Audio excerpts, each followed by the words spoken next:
When we think spring cleaning, sometimes we think closets, windows, basements, but your garage also could take a beating over the winter. Joining us this morning with how to declutter, remove the grime from your garage, Sherry Bruno, professional organizer. Thanks for coming in this morning, Sherry. Well, thanks for having me. It is true, your garage really takes a beating, salt buildup, grime from the roads, but also it seems as though, I know in my case, you just seem to put everything in there. You don't want to deal with it. Your bike is in there because you can't use it over the course of the winter. What's the sort of the first step when you're taking the initial stock of what's all in there? Right. And a lot of people, they don't even know where to start sometimes because it's truly a dumping ground in the winter. You just want to dump things and run inside and stay warm. And so I always say, pull everything out, and not just the things that are on the floor, but if you have shelving, take everything out. And as you're taking it out, sort it into piles. So then you get a true indication of what you really have. And then when you actually take everything out, then you go in and do a good sweep, but also hose it out. So of course today would be a Not a horrible good day idea. to try and do that. But when the weather gets nice, when you pull everything out and you start sorting into piles, then sweep it out, a good sweep, because you know the gravel and grime and dirt just builds up over the winter.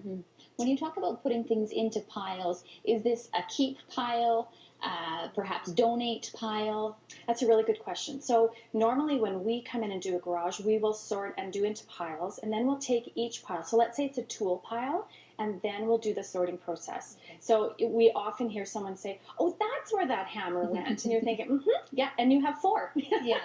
Which is quite common, right? If you can't find something, you go out and buy another one. So when you sort them into your like piles, and then you can go and sort and see if you have multiples or if you have things in that pile that you no longer use, then that can go into a new pile with donation or recycling, or if you want to try and sell it.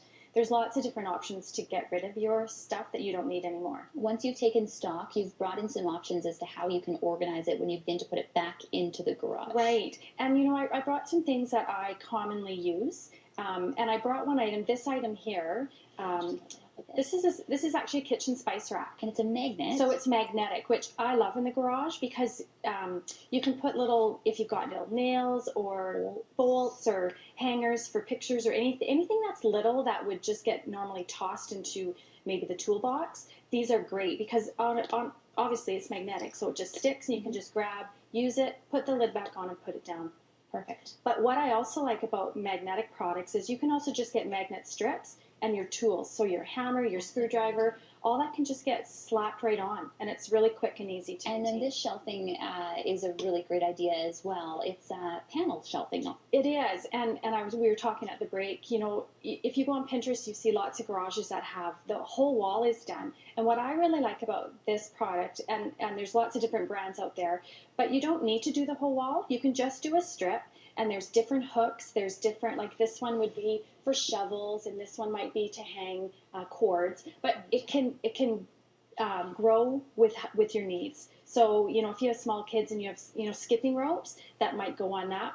Right. Eventually, you know, when they're teenagers, they're not going to want to skip, so you can use that for something else, or you can change them in and out. Perfect. So I love that. Some great options this morning. Thanks so much for coming in. Oh, thank you. And you mentioned in the break too, maybe not start just yet. No, not a good idea. Thanks so much for coming in this morning, Sherry. Thank you. If you'd like more information on all things organizing, you can head to Sherry's website, getittogether.ca.